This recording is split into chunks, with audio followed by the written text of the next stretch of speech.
Normalmente no se sanciona a un piloto porque alguien choca detrás de él sin que haya contacto, pero la conducción de Fernando Alonso en el Gran Premio de Australia fue penalizada exactamente por eso. Alonso recibió una penalización de 20 segundos por la maniobra inusual que contribuyó al dramático accidente de George Russell en la última vuelta en Melbourne.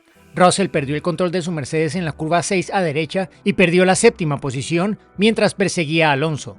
Esto después de haberse acercado repentinamente al Aston Martin en la entrada de la curva. Se deslizó por la grava y chocó contra la barrera con un gran impacto que acabó con el Mercedes rebotando de nuevo en la pista y volcando sobre el lado izquierdo al chocar contra su propia rueda delantera destrozada. Lo que al principio parecía una maniobra de Russell por su cuenta en el aire sucio de Alonso se transformó rápidamente en algo más, al quedar claro que Alonso había levantado más de lo usual al entrar en la curva.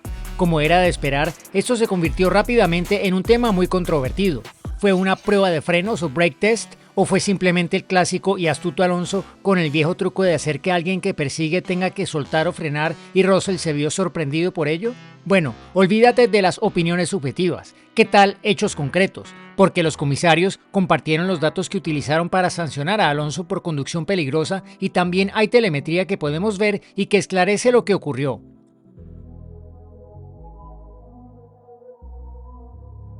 El resumen de los comisarios, no solo sobre el incidente, sino también sobre su razonamiento para sancionar a Alonso, fue bastante detallado. Pero antes de entrar en su lógica, establezcamos los hechos. Los comisarios tienen acceso a una telemetría muy clara y detallada y pudieron ver exactamente lo que estaba haciendo Fernando Alonso.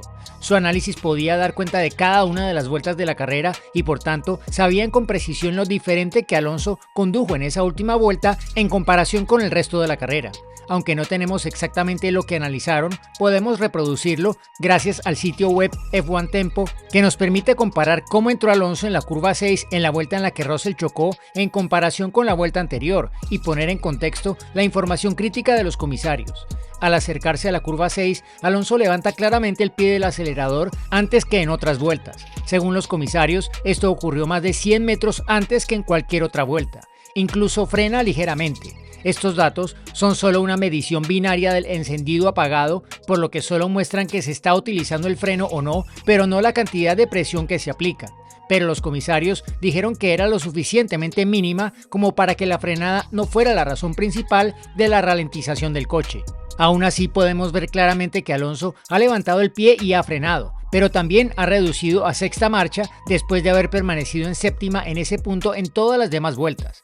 Al haber frenado tanto, Alonso necesita acelerar de nuevo e incluso volver a subir a séptima antes de llegar a la curva. Alonso dijo a los comisarios que tenía la intención de abordar la curva 6 de forma diferente en esa vuelta, levantando el pie antes y llevando menos velocidad por la curva para conseguir una mejor salida, pero se equivocó, así que volvió a pisar el acelerador para recuperar la velocidad. Los comisarios admitieron que no disponían de datos para decidir si la maniobra de Alonso tenía la intención de molestar a Russell o simplemente era una trazada diferente a la que había tomado previamente en la curva 6. Te dejamos que saques tus propias conclusiones. Pero fuera cual fuera la intención de Alonso, su acción creó, en palabras de los comisarios, una velocidad de aproximación inusual entre los coches. La afirmación de Alonso de que intentaba salir lo mejor posible de la curva 6 es la única parte de su razonamiento que resiste el escrutinio.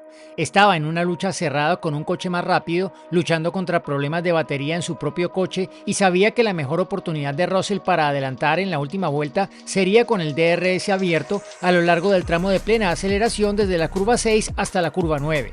Al ralentizar deliberadamente su ritmo en la curva 6, Alonso esperaba comprometer a Russell lo suficiente como para evitar lo que, sin duda, Alonso calculó que probablemente habría sido un adelantamiento fulminante. Pero desde la perspectiva del coche de Russell, aunque el propio Russell no llegara tan lejos en lo que dijo a los medios de comunicación, la conducción de Alonso habría equivalido a una prueba de frenos. Russell iba solo medio segundo por detrás del Aston y describió la maniobra de Alonso como errática en la audiencia de los comisarios, explicando que le tomó por sorpresa y cerró la distancia entre los dos coches con una rapidez inusitada, lo que provocó la súbita pérdida de carga aerodinámica al entrar en la curva, lo que en últimas le hizo chocar. Públicamente, Russell consideró que la única justificación posible para lo que hizo Alonso habría sido un problema o fallo técnico genuino y aunque Alonso estaba luchando con el sistema de recuperación de energía de su coche, eso no explica del todo el movimiento específico que eligió hacer en este caso. Aston Martin pospuso indefinidamente su habitual sesión de prensa posterior a la carrera con el director del equipo Mike Crack, así que todo lo que sabemos de la postura del equipo sobre este incidente es que estaba sorprendido por la decisión de los comisarios, según el comunicado de prensa del equipo. En otra parte del mismo comunicado, Alonso calificó de decepcionante la sanción que recibió, afirmando que lo que hizo no fue más que una carrera dura pero justa, que fue lo que haría cualquier otro piloto de carreras y desde luego nada peligroso. Sin embargo, Alonso hizo una defensa mucho más enérgica de su propia conducción en las redes sociales, insinuando que los comisarios de la Fórmula 1 no tienen derecho a cuestionar su pilotaje, afirmando que el accidente resultante para Russell fue la única razón por la que se investigó el incidente, y estableciendo comparaciones con sus épicas luchas del pasado, afirmando que este tipo de cosas son parte del arte del automovilismo. Pero, ¿es así realmente? El principal problema aquí es que la defensa pública de Alonso de lo que hizo omite algo crucial que sí admitió ante los comisarios. Él, muy inusualmente para Alonso, cometió un error. Recuerda que el juicio de los comisarios reveló que Alonso siempre había planeado reducir la velocidad antes y más de lo habitual en esa curva para maximizar su salida, pero se equivocó ligeramente y tuvo que tomar medidas adicionales para recuperar la velocidad. Este es el punto que contradice la defensa de Alonso de sus acciones, porque ese acto de reducir deliberadamente la velocidad y volver a acelerar al acercarse a una curva de alta velocidad es algo que solo se espera ver durante un periodo de coche de seguridad o una vuelta de formación, no en la última vuelta de un gran premio. La etiqueta de las carreras dicta que poner en jaque a un rival yendo más despacio en una curva o una sección crítica de un circuito para retrasarle es algo pícaro, pero hace parte de lo que Alonso llama el arte del automovilismo. Pero incluso si crees que las intenciones de Alonso eran totalmente nobles y que de hecho no intentaba influir indebidamente en la carrera de Russell en lo más mínimo, Alonso cometió como mínimo un error de apreciación. Los comisarios fueron muy claros al decir que Alonso tenía derecho a modificar su enfoque de esta curva y que no se le podía responsabilizar del aire sucio que afectara negativamente al Mercedes de Russell. Pero también fueron muy claros al decir que, según admitió él mismo, Alonso decidió hacer algo con la intención que fuera extraordinaria. Levantó, frenó, redujo una marcha y todos los elementos de la maniobra más de 100 metros antes que previamente, y en mucha mayor medida de lo necesario para simplemente frenar un poco antes de lo habitual en la curva. Así que tal vez esta maniobra de Alonso no se puede comparar con algunas de sus grandes carreras del pasado. No fue solamente una actuación defensiva heroica coronada con una táctica especialmente inteligente. Los comisarios concluyeron que lo que Alonso hizo en Melbourne fue como mínimo potencialmente peligroso, dada la naturaleza de alta velocidad de ese punto de la pista. Y dado el contexto que hemos analizado, se entiende la peligrosidad de la que hablan los comisarios y la razón por la cual fue sancionado. Los comisarios dijeron que no habían tenido en cuenta el accidente de Russell a la hora de decidir el destino de Alonso, lo que está en consonancia con el principio general de no permitir que las consecuencias de un incidente influyan en una decisión. Los comisarios siempre intentan centrarse en la presunta infracción en sí. Podrías pensar que es una tontería y que si Russell no hubiera chocado tan fuertemente, Alonso no tendría ningún problema. Recuerda que eso es exactamente lo que dijo el propio Alonso en las redes sociales. Y si lees el informe de los comisarios de una determinada manera, eso solo podría apoyar tu postura. Se refería a la guía de penalizaciones más severas que ha hecho de los 10 segundos la penalización de referencia para 2024 y a cómo consideran cualquier circunstancia agravante para hacer que esa penalización sea más severa en determinados casos. En el caso de Alonso, los comisarios consideraron que la elección activa de realizar esa maniobra inusual en ese momento cumplía el umbral de una circunstancia agravante a diferencia de un simple error. Entonces, ¿significa eso que Alonso fue sancionado por el accidente de Russell?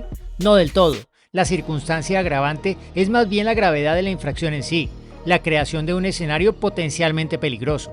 Y eso existió independientemente de si Russell chocó o no. La presencia de Russell detrás es absolutamente un factor porque se necesita un segundo coche allí para que Alonso hubiese actuado como lo hizo.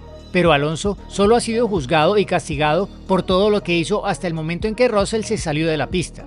Si Alonso hubiera jugado con sus trazadas o sus puntos de frenada o sus aceleraciones en un grado menos severo, podría haber entrado dentro de los límites de lo descarado o despiadado o duro pero justo. pero los comisarios consideraron que él fue más allá y que había cruzado una línea. Aunque a veces pensamos que debería tenerse en cuenta las consecuencias, también puede ser bueno que no se tengan en cuenta.